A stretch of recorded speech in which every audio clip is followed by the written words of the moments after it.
Olá, boa tarde. Meu nome é Carla Conde. Tudo bem? Meu nome é Carla Conde, sou jornalista, estou aqui com o advogado mineiro William Santos e com o professor de História Márcio Mendes. A gente vai conversar hoje sobre direitos humanos. Vocês querem se apresentar, por favor? Pois não, boa tarde a todos e a todas, a vocês, Carla, ao professor Márcio e a quem nos ouve e acompanha essa rede.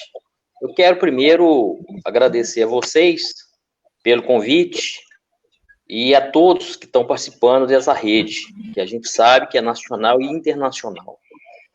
Meu nome é William Santos, sou de Belo Horizonte, sou advogado militante, formado pelo UFMG, pós-graduado em Direito Público, e tenho uma militância há tempos em direitos humanos, que foi junto ao Movimento Nacional de Direitos Humanos, a Pastoral de Direitos Humanos da Arquidiocese, e durante 10 anos presidente da Comissão de Direitos Humanos da OAB de Minas, e que nós tivemos a oportunidade, né, e como outros grupos que a gente faz parte da Rede Nacional de Advogados Populares, de ter uma experiência e mesmo uma coleção de uma corrente de advogados e advogadas em prol do bem do país e mesmo na América Latina. Certo. O professor Márcio Mendes, né, junto com a Carla, vamos fazer a live, né, com o William. William, né, gostaria de começar, né, fazendo uma seguinte pergunta a ti. Muitas vezes, né, William, ouvimos, né, um certo desdém sobre os direitos humanos, né, como se os direitos humanos não fossem algo supérfluo, fosse algo que não tivesse importância na nossa sociedade. Eu gostaria, Williams, que você, como especialista na área, pudesse fazer um apanhado, né, uma contextualização histórica, né, a importância da criação dos direitos humanos, né, o que isso muda na formação da nossa sociedade, né, e o quanto que ele representa, né, na condução do mundo ocidental, do mundo como um todo. Tá certo. Ô, Márcio, primeiro que as pessoas acham que direitos humanos, elas se atêm à questão do criminoso e da questão da cadeia. Não é isso, né? Direitos humanos é tudo aquilo que tem a natureza e o ser humano como centro. Então, pega a questão econômica, social, as questões da natureza, tudo que é inerente à questão do homem. E é claro, direitos humanos no nosso país, ele é novo. E até porque, somente com a Carta de 1988, a partir do artigo 5º, incisos, pega outros artigos, o 6º, o 7º, inclusive, que trabalham sobre a questão dos direitos do trabalho, o 5º dos direitos individuais e coletivos, né, e aqueles direitos sociais do artigo 6º da Constituição. Está lá saúde, educação, transporte, moradia, etc, etc. Quer dizer, são direitos que estão consagrados na nossa Constituição Federal, tá? Mas isso não veio disso por si só. Houve uma construção e muita luta, na Constituinte, inclusive, de grupos, para poder colocar e ter a carta que nós temos hoje. Então, nós vamos fazer em outubro agora 21 anos da nossa Constituição Federal.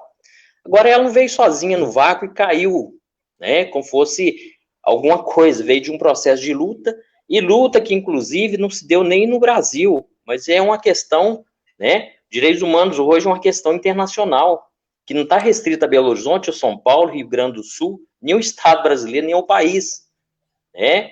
É uma questão internacional. Todos, né? É global, atinge a todos. No entanto, nós temos, inclusive, algumas regras internacionais, de direito internacionais, que garantem isso. As próprias Nações Unidas, né, logo depois da Segunda Guerra Mundial, e ela teve como exemplo, e colocou-se como necessário que o mundo tinha que se organizar para não haver mais, por exemplo, na Segunda Guerra Mundial, aquilo que teve que foi o Holocausto, onde mais de 6 milhões de pessoas morreram, onde foi dissipada a questão do ódio, né, muitos grupos foram perseguidos, muitas mortes tiveram, guerras, e essa Segunda Guerra Mundial, ela também por si só, né, o que resultou dela, além da declaração, a declaração se baseou também em outros fatos históricos que aconteceram, como, por exemplo, a declaração do homem e do cidadão na França, que foi inspirado 3 anos, inclusive, né, pela independência dos Estados Unidos, Declaração de Independência dos Estados Unidos, que, por sua vez, também, né, tudo ligado à questão dos iluministas, né, que trouxeram na órbita alguns pensamentos, a época que a gente fala são até pensamentos liberais, que era uma libertação da monarquia, e que contribuiu para a Revolução Francesa, né? Então, nós tivemos todo um apanhado histórico, e você mais ninguém sabe disso como professor de história, que ecoaram com o que a gente vive hoje.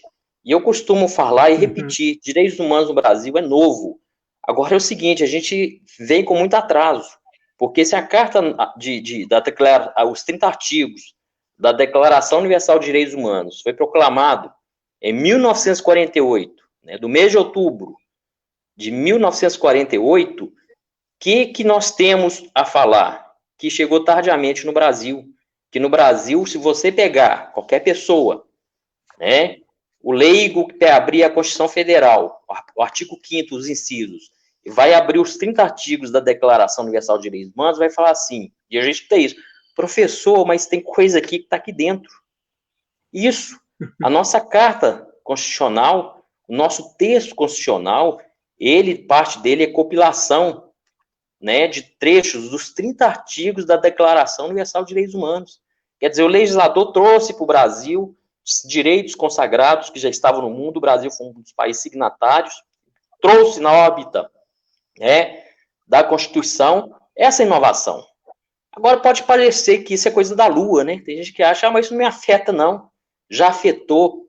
E eu falo mais, as pessoas praticam direitos humanos todos os dias. Que isso é feito, por exemplo, né, a questão da igualdade, da fraternidade, da liberdade. Aliás, foram os temas, inclusive, né, da Revolução Francesa. E acrescentam nisso, inclusive, a questão da dignidade humana. Então, são preceitos que são essenciais ao ser humano, na organização da sociedade, né? Nós tivemos fatos, inclusive, que contribuíram para isso na organização política. Foi a teoria da separação dos poderes, de Montesquieu. Montesquieu, quando falou, não eram 3, né? Eram 4 os poderes. E interessante que foi aplicar isso, foi na Inglaterra, né? Porque tinha o poder moderador também, além do executivo, legislativo, judiciário, poder moderador, poder do rei. E ele fez essa concepção, foi praticar isso na Inglaterra.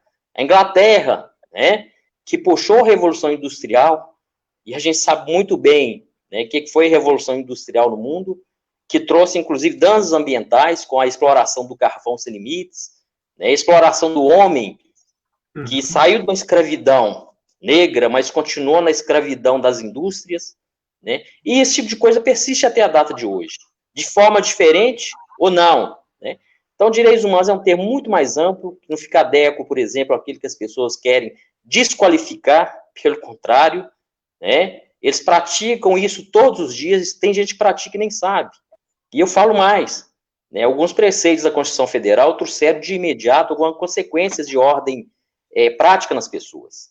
Antes da Constituição, por exemplo, Márcio, e a gente sabe disso, a pessoa, para ter acesso à rede pública de saúde, ela era obrigada, tá? Ela era obrigada a mostrar, levar a carteira de trabalho, porque a carteira de trabalho significava que ela contribuía pela Previdência. E contribuir para a Previdência Social era o quê? Era uma necessidade, razão e fundamento para a pessoa ser atendida no médico. E veio a Carta de 88. O que é que ela instituiu? Ela instituiu o Sistema Único de Saúde, que depois foi regulamentado no Lei de 89, né? E aí mudou o seguinte, que essa universalização do sistema de saúde, qualquer pessoa no Brasil tem que ser atendida pela rede pública. E nós estamos vendo a diferença agora. Enquanto uns batiam palmo nos Estados Unidos, a iniciativa privada, por ironia, essa pandemia trouxe à mostra uma situação grave, que nos Estados Unidos muitos morrem porque não tem atendimento à saúde, porque a saúde é paga e é cara. Aqui no Brasil morrem, mas mais por negligência. Existe a saúde que nossa está precarizada, isso é verdade, mas a estrutura do SUS, inclusive se viu um modelo para alguns países, o próprio Obama, quando pesquisou, queria colocar no final do mandato dele e passar isso como regra nos Estados Unidos, é claro que ele teve, né, uma oposição muito forte, mas a ideia era o quê? Também universalizar, de certa forma e parte, a população o acesso à saúde. Então, nós vimos Obamacare, agora... né, que ele fez. Isso, Obamacare. E o Trump acabou com o Obamacare, né? Acabou, o Trump acabou, né? Naquele ciclo que eu costumo falar, que parece que a história se repete, né? Parece que tem os altos e baixos na nossa história no mundo. Então é isso. E quem no Brasil criticava o Sistema Único de Saúde, a presteza ou não, está vendo a relevância que fazem os profissionais da saúde, em especial, né? E o sistema que é instituído, que é pago por todos nós, financiamento é público. Quem mantém é um caixa único, é o Fundo Nacional, né? Que mantém esse sistema, que tem um controle social na lei, como garantia do controle social. Por isso que existem, por exemplo, as pessoas não sabem, mas derivou foi dali, originou foi dali, os conselhos estadual, municipal, nacional de saúde, né, que são independentes, com representações, que são o quê? Exigência legal. E no Brasil, diferente da Inglaterra, por exemplo, na Inglaterra o direito chama-se direito consuetudinário, o que prevalece lá é as normas. Aqui o que prevalece são as normas escritas, né? Então, acho que é isso, é um conjunto de ações, e a gente sabe o que acontece mundo afora. Né? E tem muitas críticas a fazer na época também da Declaração Universal, que ela foi recebida com ressalva porque o mundo saía de uma guerra e entrava na Guerra Fria. Ficou parecendo que era uma forma de um país entrar na soberania do outro e querer mandar no outro, mas não era. Né? É uma forma de interação dos poderes para criar, por exemplo, a Organização Mundial de Saúde, é ligada às Nações Unidas. Poucas pessoas veem isso, OMS. Gente, é ligada às Nações Unidas. A Unicef, né? As pessoas que mexem com os refugiados, os apátridas. E olha, eu tenho um caso concreto de uma apátrida aqui, que nós tivemos conhecimento acompanhando. Hoje, ela, inclusive, ela é conselheira, né, e assessora nessa parte das Nações Unidas. Então, é todo um conjunto que mexe com a sistemática das pessoas, né? O homem, inclusive, quando a mulher ia casar com o homem, ela geralmente levava no cartório o nome do homem, como se fosse propriedade. A Constituição deu a chamada isonomia. Essa isonomia permite mais avançar nessa igualdade entre homem e mulher, que o homem pode adquirir o homem pode adquirir o sobrenome e o nome da mulher. Né? São coisas diferentes. Eu tive um caso, por exemplo, só para terminar aqui para outra pergunta, que foi o primeiro caso no Brasil do transexual. Né? Eu fui procurado, certa vez, por uma transexual que virou para mim, doutor William, o que eu faço? Eu nasci homem, minha carteira de identidade, certidão de nascimento é de homem, eu fiz a transmutação, aquela época, Jundiaí, no interior de São Paulo, era referência que fazia a transmutação, precedida, é lógico, né, de um controle psicológico das pessoas, né, e aí ela me procurou e perguntou o que fazia. Eu olhei, não existia legislação nenhuma no Brasil a respeito. O que nós utilizamos? Aí a importância dos direitos humanos. Nós utilizamos regras internacionais que o Brasil estão em vigência no Brasil. Pegamos, por exemplo, né, o Pacto São José da Costa Rica, que é ligado à OEA do Brasil. Pegamos o Pacto São José e colocamos e falamos o seguinte, né, estava em vigor o Código de Processo Civil anterior. E eu, assustado, eu fui ver o parecer do Ministério Público, que era obrigatório, e é obrigatório esse tipo de ação, intervenção do Ministério Público. Ele falou que meu pedido não estava na ordem, não tinha base legal e estava arquivando. E nós despachamos com o promotor e falamos que aquilo era uma vontade da pessoa, que independia de mim, do juiz, era dela. A gente queria tirar dos constrangimentos. Ela, inclusive, frequentava a fila do cinema, quando saía, não sabia se ia para o banheiro masculino ou feminino. E ela falou, doutor, eu entro na fila do banco, quando chego lá eu passo vergonha, porque o caixa está querendo saber, né, se eu tenho procuração daquela pessoa. E até eu falar a minha situação, não sou nem atendida. Então, a série de constrangimentos, e o constrangimento faz parte dessa ordem de garantia, né, dos direitos humanos, que nós utilizamos. Então, um ano depois que nós entramos com a ação, nós conseguimos que o Ministério Público, né, desse outro parecer favorável em cima disso, inclusive, e o juiz, na época, hoje desembargador em Minas Gerais, né, um dos melhores quadros que o Tribunal de Justiça tem, é professor na universidade, ele fez uma audiência de justificação, foi ouvi-la.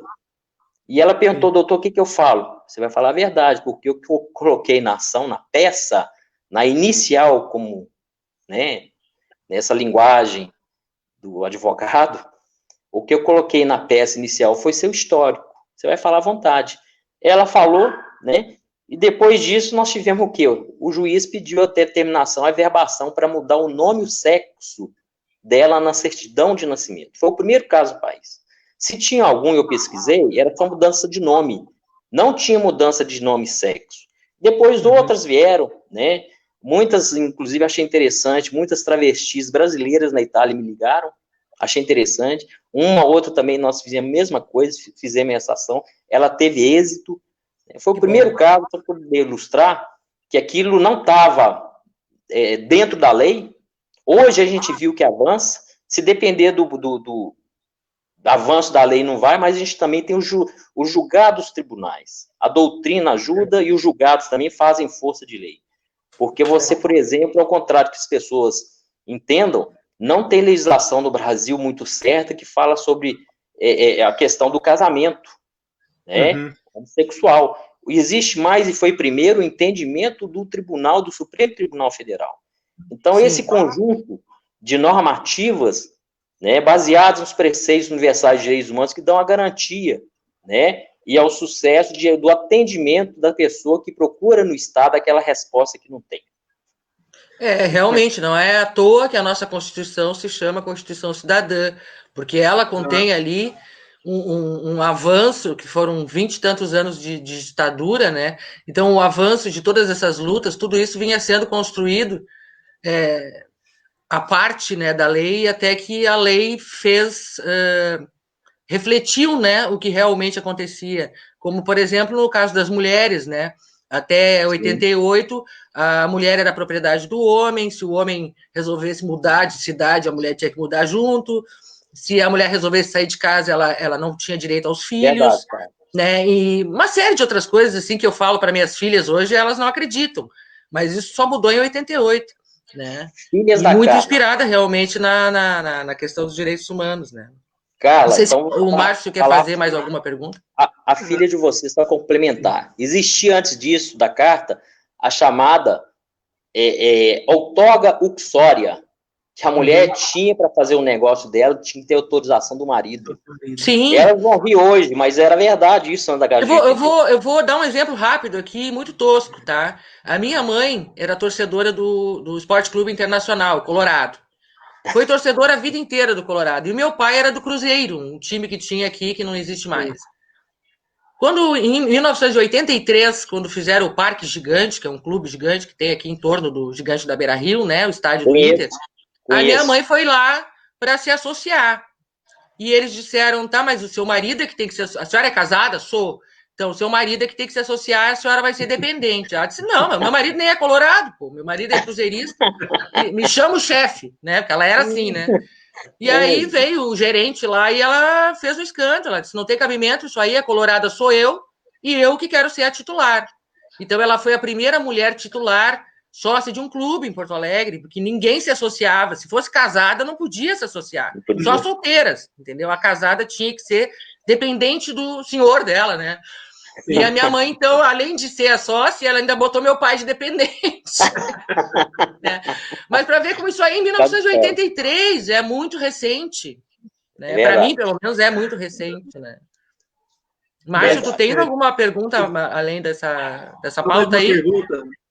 Na verdade, uma pergunta dividida em duas partes, né, professor Wayne? Nós vimos o seguinte, né, a Declaração dos Direitos Humanos, né, surgiram como uma resposta, né, ao Holocausto e à Segunda Guerra Mundial. Sim. Né, e desde então, o mundo vem tentando superar, né, o que foi aquela barbárie que ocorreu, né, no mundo na década de 30, década de 1940. A nossa Constituição de 88 foi uma resposta direta à ditadura militar, pela da nossa Constituição, que é uma resposta direta a isso. Minha pergunta é o seguinte, né, e aproveitando já a um questionamento, né, que a Ana Trindade fez e que a Nanda Tardim também fez, conseguimos superar o que nós passamos durante a ditadura nesses 32 anos? Conseguimos fazer com que os direitos humanos no nosso país de dimensões continentais consiga dar voz às minorias, ou como você mesmo disse, né, no caso, nesse exemplo que o senhor trouxe, que é a dignidade, né, às minorias, né, o quanto que nós já avançamos, o quanto que nós ainda estamos a avançar aqui, o quanto que ainda temos que avançar. Olha, Márcio, primeiro que uma e outra, tanto a Carta de 48 e a nossa Constituição de 88, e o lapso temporal ia de 40 anos de uma para outra, são marcos civilizatórios, que colocaram, sim, inclusive, a civilização e a necessidade de se ter uma organização do ponto de vista do respeito e dos limites. Então, são importantes. A partir disso, inclusive, é que você define algumas políticas públicas e que afeta diretamente o cidadão. Os exemplos que nós falamos aqui foram claros, né? Eles atingem diretamente as pessoas, mas ninguém faz, né, esse link de uma situação a outra. E a gente sabe muito bem disso, né, que a Segunda Guerra Mundial, ela teve um início, né, e que teve também como consequência quando a Alemanha perdeu a Primeira Guerra Mundial. Então, é um povo que saiu com a autoestima muito baixa. E olha, para quem não sabe, a guerra só interessa ao poderio econômico. Qualquer guerra no mundo.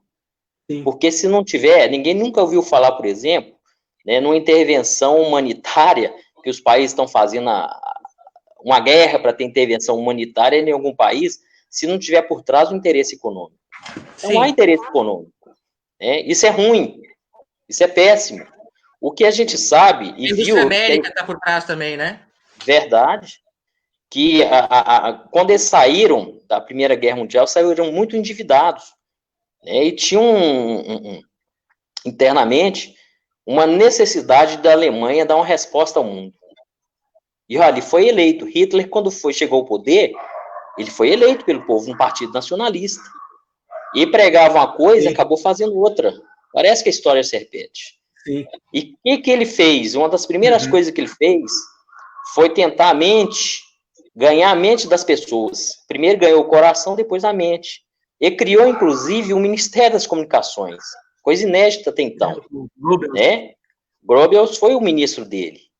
E a gente, para resumir isso, falava-se o seguinte: a mentira, tantas vezes contadas, ela se torna verdade. Se torna uma verdade. E é o que foi feito com a perseguição, por exemplo, né, na Alemanha, aos inimigos da Alemanha. Os inimigos, primeiro internos, depois externos. Então, quem, na visão deles, não era a raça ariana, a raça nobre, é considerado inimigo. Foi assim com os judeus. Os judeus eram constituídos principalmente de pessoas que mexiam com o comércio, que detinham.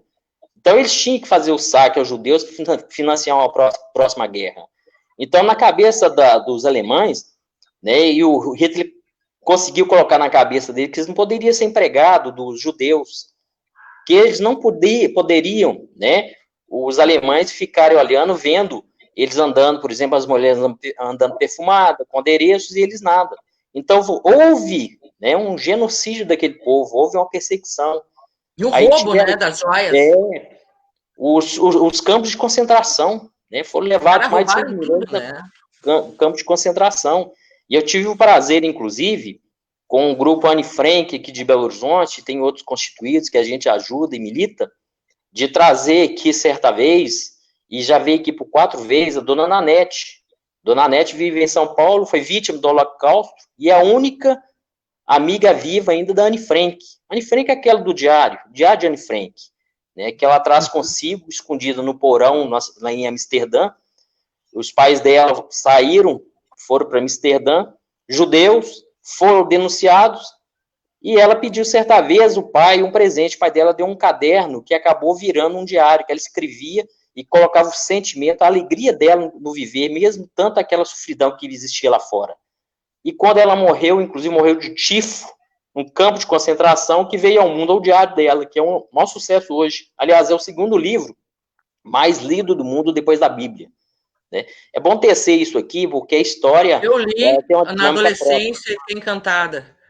Encantada, né? Com 13 anos de idade. Após morta, que o pai dela, sobrevivente, que descobriu o livro e resolveu lançar, e o mundo foi conhecer por dentro que existia campo de concentrações, e tem muitos filmes, inclusive, que relatam isso. O mundo não sabia o que era campo de concentração, não existia televisão, não existia satélite, como agora, comunicação rápida, né? Era um mundo totalmente diferente. A gente sabe que depois da guerra, né, a depressão psicológica foi muito grande, inclusive Sim. Surgiu lá nos lugares onde já estava tudo destruído, uma grande quantidade de suicidas, né? E aí começou aquele trabalho que hoje em dia a gente chama de CVV aqui no Brasil, né? Que é o trabalho de apoio psicológico a suicidas, né? A gente está vivendo agora, neste momento, na pandemia, uma situação bem parecida. Tem muita gente em depressão, muita gente desesperada, né? Não sei se existe algum índice de suicídio aumentado, alguma coisa assim, mas o índice de violência doméstica aumentou muito, né? O índice de violência doméstica aumentou muito. Não sei se pela maior convivência entre o agressor e a vítima, se as vulnerabilidades aumentaram, não só em casa, mas dentro de espaços onde tu está encarcerado, vamos dizer, num hospital psiquiátrico, num presídio, ou dentro de casa com alguém que te agride, que te abusa sexualmente do teu filho, coisas que estão acontecendo que a gente está vendo aí, muitos textos, muitos comentários sobre isso. Eu queria que tu desse uma falada sobre isso, como que está a situação hoje no Brasil dos direitos humanos, se eles estão sendo mais violados agora durante a pandemia ou não. Olha, Márcia, primeiro que Carla, desculpa. Primeiro que é proibido por lei a divulgação de dados com relação àqueles que fazem autoextermínio. Isso é proibido até para incentivar. Sim. Mas nós por isso que a gente não tem, né, como saber. Nós sabemos que são altos. E eu, particularmente, com essa pandemia que começou, eu tenho relato de várias pessoas que estão nessa situação. A gente viu um ator aí que se matou, né? Sim. Um idoso, idoso. Né? E não só no Brasil. Meio triste, né? Não só aqui, mas em todos os locais. E nós temos conhecidos e conhecidas também que às vezes entram nessa situação, que vai para uma depressão muito profunda, porque se não se cuidar, aí tem que ter tratamento psiquiátrico, psicológico, né? São coisas que são inerentes aos seres humanos. Com relação, por exemplo, à questão da violência, não existe um índice, não, até porque muitas coisas que as pessoas que são vítimas não vão na delegacia de polícia. E cá entre nós, se for nessa época de pandemia, a delegacia nem funcionando direito está. Né? Nós temos casos aqui que pessoas vão na delegacia, não está funcionando, manda eletronicamente, ou às vezes o plantão, né, funciona em regime de plantão. Mas é claro, nós tivemos, inclusive, muitos debates que eu participei e assisti, que o índice aumentou e muito. Ele já era enorme. Ele já era enorme. Agora, só que tem que as vítimas têm até medo de aparecer ou comparecer. Por isso que muitas cidades, inclusive, né, dentro daquilo que, inclusive, trouxe às Nações Unidas a necessidade de algumas cidades criarem estados, e veio isso depois culminando com as delegacias específicas das mulheres. Sim. Algumas cidades têm, outras não têm. Aí vão falar comigo, Willy, mas a Lei Maria da Penha, ela é muito boa? Gente, mas quem é que vai impedir e dar limite à pessoa que quer matar uma outra? Não existe. A proteção que se dá é de distanciamento judicial, é o máximo que se pode fazer. Porque como é que você vai mandar na vontade da pessoa? Só se tracafiar, né? Colocá-la ela atrás das grades para não ter aquele direito de locomoção. Não é diferente, inclusive, e você falou muito bem, Carla, que o que aconteceu com relação ao isolamento acontece hoje na nossa sociedade em função dessa pandemia que está aí. A gente vê, inclusive, quem mais sofre é quem não tem condições de ter aquele distanciamento social, que está nas vilas, uma casa do lado da outra. Olha, são as vítimas mais vulneráveis que nós temos na sociedade e no Brasil todo. Se olharmos hoje um mapa da doença, você vai assustar. Aqui em Minas, em Belo Horizonte, não é diferente. Né? Os bairros da periferia, onde há distanciamento social só na fala e na obrigação, não tem condições nenhuma das pessoas, tá? Ela por si só, e se não tiver apoio institucional, delas ficarem em casa, até porque se ficar em casa vão passar fome, já passava fome. Tem umas que, por exemplo, essa ajuda emergencial nem vieram, e nem vão vir. Por quê? Há uma grande defasagem dos índices do governo da realidade nossa. Isso a gente viu. Basta você olhar todo dia na imprensa, a grande fila que tem na Caixa Econômica Federal. O que a gente poderia defender? Eu defendo. Primeiro, se dá um atendimento universal para todos. Você não pode ficar fazendo A, B ou C. Entrou, gente, atendimento universal, nós estamos numa guerra. Nós temos que chorar nossos corpos depois, que é muito triste, porque não há espaço para chorar e tempo para chorar os corpos. Né? O senhor poderia chamar essas falhas, vamos dizer assim, dos governantes em dar total apoio à população durante a pandemia? Se pode chamar isso de violação de direitos? São violações de direito, na medida, inclusive, quando você não tem acesso às informações e tem uma lei federal sobre direito à informação. Ela Sim. traz as normas... É um dos principais, né? Ela atende, inclusive, preceitos do inciso 5º da Constituição Federal, direito à informação, direito humano. E aqui em Minas, eu falo de cadeira e eu vi. Houve uma mudança de um dia para o outro, alguns índices, que quando parou foi, acho que 17 de março, já tinha mais de 90 mil contaminados a apurar. De repente, eles mudaram o quadro da Secretaria do Estado da Saúde, mudou, desapareceu isso. Ficou pequenininho e depois desapareceu. Então, até os índices oficiais, e a gente sabe muito bem disso, que nenhum governante quer colocar em prova a gestão dele, mas isso atrapalha, por exemplo, a política pública direcionada. A própria negação à doença produziu coisas nefastas, né? Nós vimos ontem o primeiro-ministro da Inglaterra, ele falar isso, que ele errou. Aqui no Brasil também precisa o governante falar que errou, né? Que ele negou, né? A política de negação não resolve nada. Né? É um quadro que nós estamos de saúde pública. E eu vou falar mais, tá? Isso por si só, e se ninguém sabe, eu publiquei no meu Face, isso constitui-se um direito elementar, que é o direito à vida, tá? Direito à informação, e se constitui também, se caracteriza como um crime, né? E esse crime está baseado na Carta de Roma, que é uma resolução de 88, e no Brasil está regido pelo decreto 43 de 88 de 2002. Então, o Brasil tem essa legislação que veio das Nações Unidas, essa Carta de Roma, em que traz, inclusive, no artigo dela, a competência do Tribunal Penal Internacional para poder, como fosse crime de guerra, para poder julgar isso. E o TPI funciona, como sabemos, funciona na Holanda, em Haia.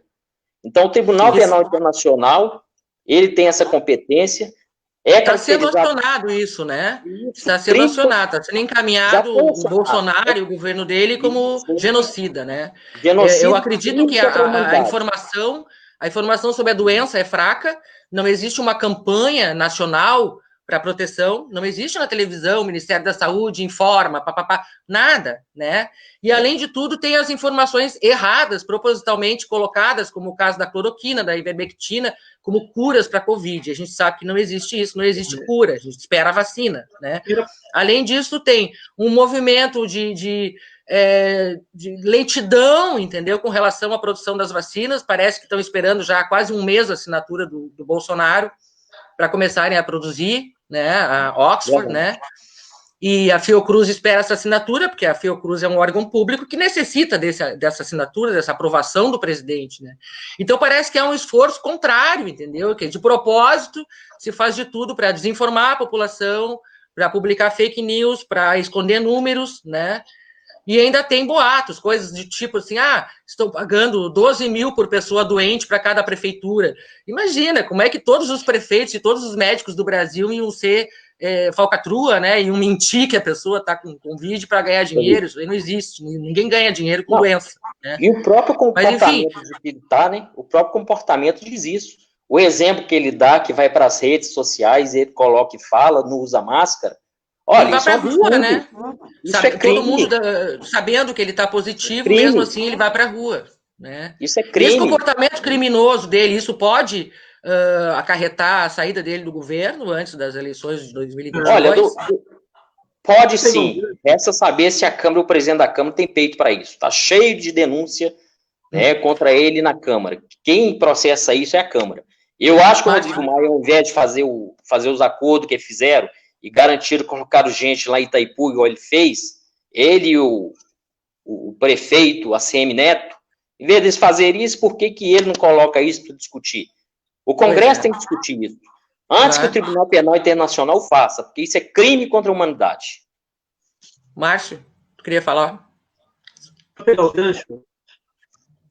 pegar o gancho, aqui da nossa discussão, né?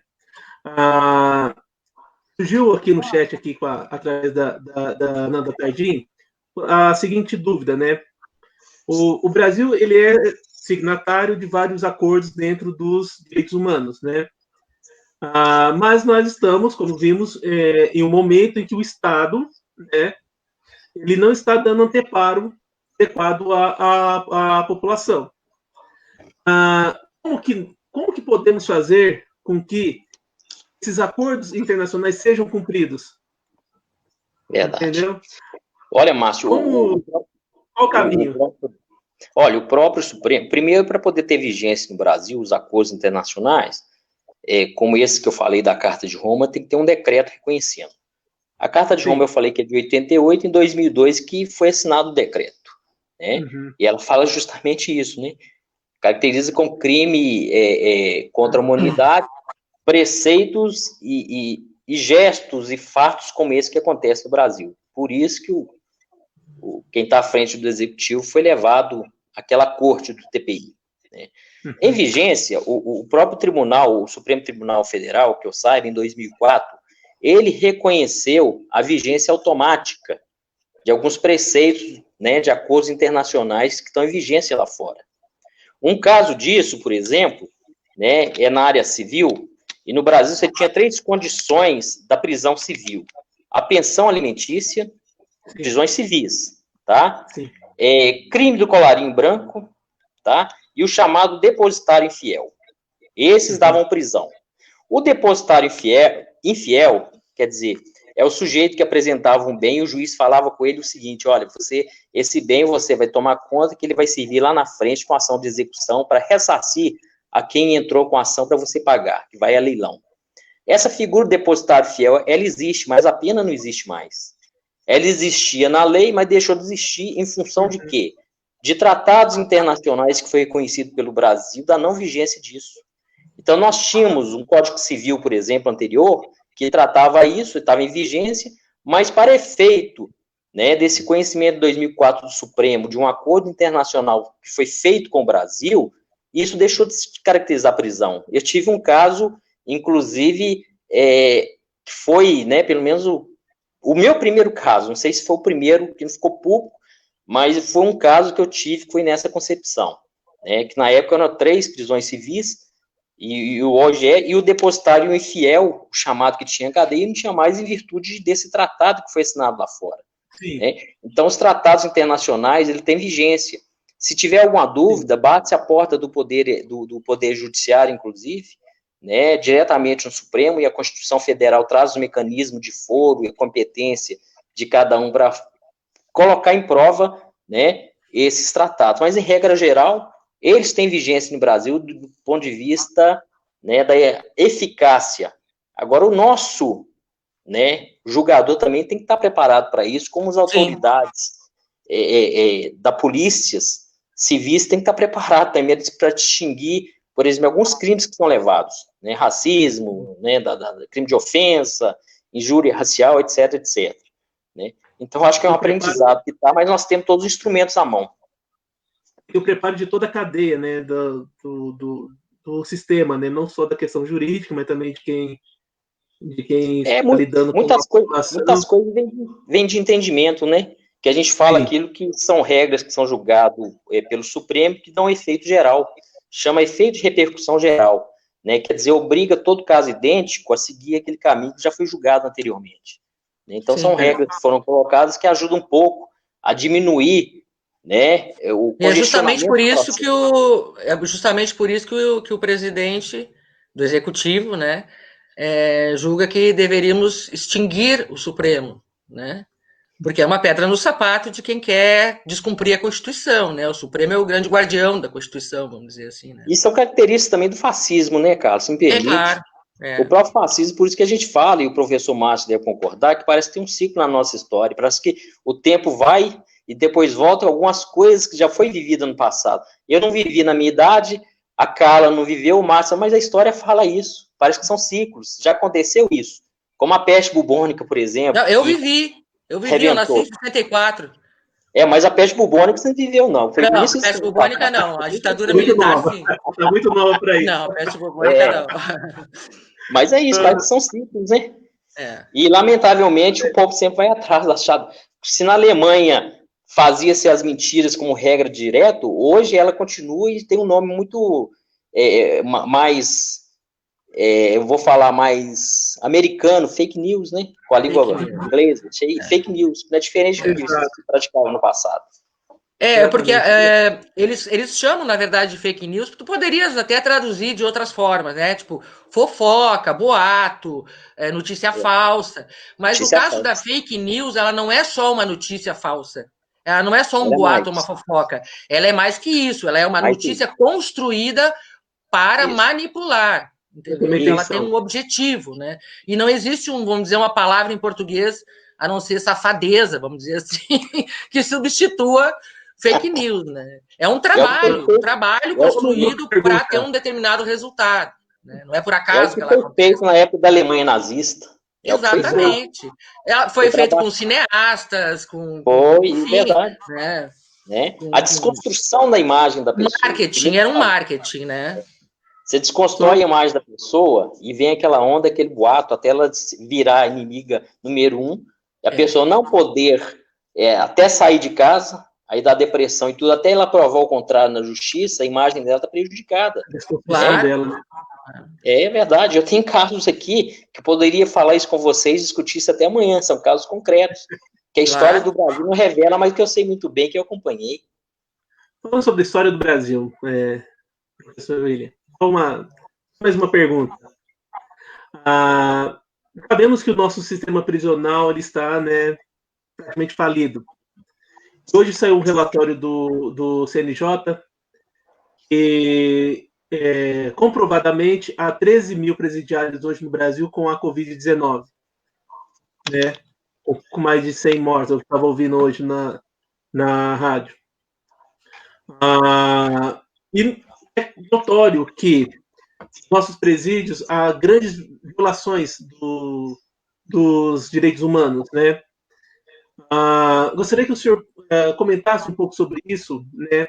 Não só sobre a ação dos direitos humanos que ele faz nos nossos presídios, a questão da segurança pública, da importância dele para a segurança pública, assim como a importância como a população deve olhar para a questão da nossa segurança, para a questão dos presídios dentro desse contexto. Olha, Márcio, primeiro que a gente tem uma rede nacional que a gente sempre discute isso. Na semana passada eu fazia uma live, né, com um cientista político, amigo meu de Minas, que faz parte do Fórum de Segurança Pública, o professor Robson Sávio, muito respeitado, professor na PUC, nosso amigo e pesquisador. E no Brasil, né, nós temos uma população carcerária que beira 750, 760 mil pessoas. 40 delas, 40% dessas são presos temporários. São aqueles presos que não têm sentença transitada em julgado. Isso é uma coisa muito séria. Estão lá há anos, né, esperando. Esperando a justiça. Esperando a justiça. Agora é uma situação muito séria. Isso porque, fora as condições da prisão, e aqui em Minas, várias vezes, não só eu, mas muitos colegas que militam nessa área fizeram, e se a gente conhecer, se um brasileiro conhecer, vai saber que ele não é condições nem de rato. Nós tivemos, por exemplo, um período aqui, não curto, que o rato estava comendo. E isso quem falou foi dois ou três clientes meus, né, que eram assistidos por mim, que eles estavam numa penitenciária, estava cheio de rato, e o rato ia lá à noite comer a perna deles, né, roer. Meu Deus, que horror! Então, são os horrores e os terrores, né? Se a gente pensar no inferno, isso está abaixo da linha do inferno. Então, isso dá desespero, inclusive, no parente. E aí a gente fala o seguinte, se o preso cometeu aquele crime, ele vai pagar o crime.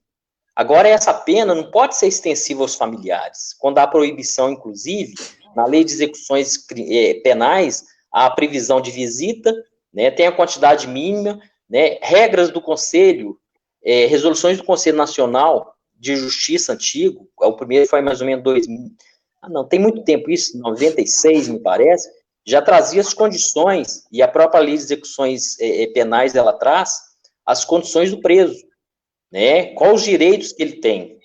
Agora, isso é do preso. Ele tem todos os direitos, menos o de sair da cadeia. Porque ele foi condenado à cadeia. Ele não foi condenado a estupro, violência, fome, doença, nada dessas coisas, né? Que é obrigação, inclusive, do Estado, que é negligente nisso. Né? Claro. Parece que virou uma indústria. Santa Catarina, nós tivemos, inclusive, aquelas ideias de construção, né, de cadeias de latão, né, na lata, como fosse uma lata de sardinha. Nós temos, por exemplo, em Minas, 10% mais ou menos dessa população carcerária aqui. No Brasil são 740, 750, né? E o que acontece? E é interessante falar isso aqui, e foi um caso que algumas pessoas seguiram, e eu, inclusive, em particular, que alguns crimes, por exemplo, todos os crimes, e geralmente, assim, para poder ser muito rápido, não dá para discutir isso tudo aqui, mas quando o sujeito é condenado a uma pena de mais de 8 anos de cadeia, geralmente, o regime dele é fechado. Geralmente, não, o regime dele tem que ser fechado, está na lei. Isso não quer dizer que o regime com penas inferiores a isso não sejam fechados, não, são a entendimento do juiz, tá? E existe, então, a chamada progressão, que o sujeito não vai ficar preso. A nossa Constituição coloca, a Constituição Federal trouxe, que o limite de prisão é 30 anos. Sim. Então, você transforma em prisão perpétua. E olha que a prisão perpétua, ela não pode ser nem inserida em emenda constitucional na nossa Constituição. A nossa Constituição tem alguns termos, né, tem alguns pontos que a gente chama de cláusulas pétreas, que não podem ser modificadas, né? São garantias que não podem ser modificadas nem com emenda constitucional. Então, no Brasil, é abolido a prisão perpétua. A prisão Mas, aqui, doutor, no máximo, se uma pessoa que está na cadeia, está presa, aguardando o julgamento, e ela vai ficando ano após ano ali, ela nunca vai progredir para a prisão domiciliar ou para semiaberta. Eu tenho um caso concreto, porque ela está aguardando o julgamento. Só depois do julgamento é que ela vai poder, né, contabilizar o que ela já fez o tempo que ela ficou em cadeia e aí pedir a progressão. Mas antes de ser julgado, não. Quer dizer, então o cara fica lá 15 anos sem ser julgado, nunca vai ter a progressão. É isso? Não, mas mudou um pouco, né? Pode acontecer isso por erro e negligência. Sim. De quem julga ou de quem acompanha. E aí o Estado é obrigação do Estado. O que acontece? Hoje, o Conselho Nacional de Justiça conseguiu unificar isso no Brasil todo. Você tem um quadro geral dos presos da situação, por isso que o relatório anual, o professor Márcio que disse, que eles têm um controle. Porque cada preso no Brasil, ele recebe um número, e esse número vai colocado para o sistema obrigatoriamente. Então, você tem os dados, né, isso é mais recente, né, você tem os dados que são unificados. Por exemplo, se o sujeito é em Minas Gerais, ele tem um mandado de prisão em Minas Gerais, isso é colocado para o sistema. E ele vai falar o seguinte, eu vou lá para o Rio Grande do Sul, né, eu vou ficar lá perto de Porto Alegre, lá em Cachoeirinha, perto de Porto Alegre, que eu vou ficar escondido. Aí ele está passeando, está andando, de repente tem uma brisa dirigindo um carro, a polícia vai consultar, né? E se tiver no sistema, tem mandado de prisão, são obrigados a recolher. Independente de quem emanou e de onde emanou. E nem precisa do FBI, que nem nos Estados Unidos, né? Não precisa. Nos Estados Unidos, para prender um cara fora do estado onde ele cometeu o crime, só se for em mais de um estado, aí o FBI entra e consegue, né, prender. Então nós avançamos nisso, né? Até, por exemplo, a pena do sujeito, quando ele só tem um número, ela é unificada. Não quer dizer que vai ficar 15 anos preso, porque eu tive casos, por exemplo, que o sujeito está no regime fechado. Eu sei que ele é inocente porque pegaram 3 assaltando um ônibus. No vídeo tá claro que ele é pequenininho e negro, não tem nada a ver com os caras que estavam lá.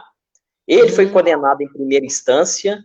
Eu entrei com recurso no Tribunal de Justiça na segunda instância, que não foi julgado ainda. O que aconteceu? O entendimento que teve no STJ recentemente serviu para o Brasil todo, em função da pandemia, né, e de alguns casos, por exemplo, se não tiver outra condenação, ou dentro daquele limite que impõe aquele entendimento do STJ, numa ação que foi movida pela Defensoria Pública de Minas Gerais, né, e você conseguiu estender essa liberdade a quem tinha condições. Né? No caso dele, ele saiu, mas ele saiu com monitoramento para não sair de casa. Né? Então, são regras que o Poder Judiciário está desenvolveu, né, e está avançando muito no país, né? Eu acho que a própria criação dos juizados especiais civis e criminais veio desafogar o Poder Judiciário um pouco, né? A gente sabe que é muita demanda, eu nunca vi tanta demanda no Brasil. Se você olhar outros países, não é tanta demanda assim, né? É engraçado fazer isso dentro do direito comparado. O Brasil, qualquer coisa vai para a justiça, são milhões e milhões de ações por ano, né? Demanda isso, uma gama muito grande de energia e recurso público, né? O Poder Judiciário tem que ser independente, a gente zela para que seja independente. Se a matéria constitucional, né, da separação dos poderes, que veio na teoria, como eu disse, Montesquieu, e o mundo ocidental adotou, e nós aqui adotamos, né? Mas a gente sabe que precisa ser aperfeiçoado. Agora, injustiça existe, né? O tempo todo. Existem casos que não são nem aparecem na grande mídia, para você ter uma ideia. William, a gente vai ter que encerrar, infelizmente, porque o nosso tempo acabou aqui, é 1 hora de duração, já são 16 horas. Não sei se você quer dizer mais alguma coisa, o Márcio, antes da gente terminar. Só queria te agradecer, gostei muito de conversar contigo. Acho que esse é um tema que, para a vida inteira, a gente tem que conversar, porque cada geração nova que nasce precisa conhecer bem isso, né? Precisa saber do que estamos falando, né? O adolescente de hoje não conhece o que aconteceu há 30 anos, e se a gente não ficar conversando sobre isso e trazer as pessoas para esse debate, simplesmente as coisas vão acontecendo de uma forma equivocada e a gente não tem controle, né? Então, eu queria te agradecer muito e agradecer também pelo teu trabalho, né? Pela tua militância aí na área dos direitos humanos, e que, enfim, as pessoas que fazem isso são, né, vamos dizer assim, os nossos defensores, os nossos anjos da guarda, né? Márcio, quer queria por favor? Queria agradecer a presença do William, né? Aqui tínhamos bastante perguntas, né? Mas o tempo urge, né? E temos assunto aqui para pelo menos umas 2, 3 horas de live, se fosse preciso, né? Sim. Tamanha bagagem. Posteriormente, podemos fazer uma continuação, quem sabe, né? Exatamente, né? Fica aquele gostinho de quero mais, né? Mas, assim, gostaria de terminar falando que é muito importante, né, a luta pelos direitos humanos. Creio que deveríamos ensinar para os nossos filhos, né, sempre a importância dos direitos humanos. Deveria ser uma disciplina extracurricular nas escolas, ou transdisciplinar, né? Sempre os professores, né? Vou falar como educador agora, né? O educador deve, né, valorizar os direitos humanos, porque a educação faz parte desse direito.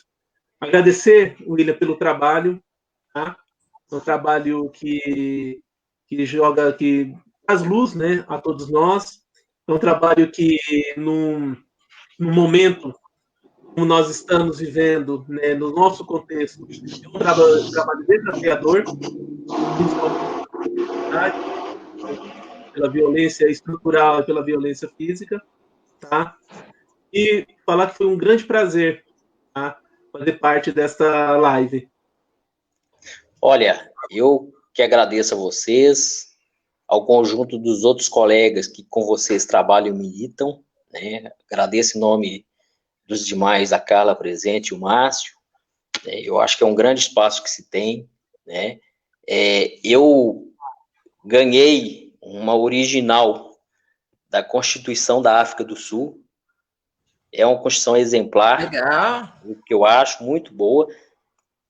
A África do Sul fala o inglês, mas ela tem tópicos, inclusive, que ficam muito visíveis com relação à questão do apartheid, né, o pós-África. O que eu espero é um Brasil melhor pós-pandemia, não do ponto de vista econômico, né, mas do ponto de vista e com foco nas pessoas, para ter direito a emprego, né, a segurança, uma alimentação digna. Isso, para mim, são coisas de direitos humanos, são mais daquelas questões de direitos civis, né, são um direito que é inerente à pessoa. E, enquanto viva, ser humano, tem seus direitos, né? E tudo dentro do Estado que tem que ser democrático de direito. Não pode haver, como eu disse aqui, uma soberania, né, de uma etnia, de uma raça, de uma cor, de uma crença, uma sobre a outra. É por isso que eu acho e comungo com vocês, e vocês comungam conosco, que é essa posição. Agradeço a vocês e aquelas pessoas que estão aqui hoje seguindo essa live. Obrigado, boa tarde. Muito obrigado. Muito obrigado. Oi.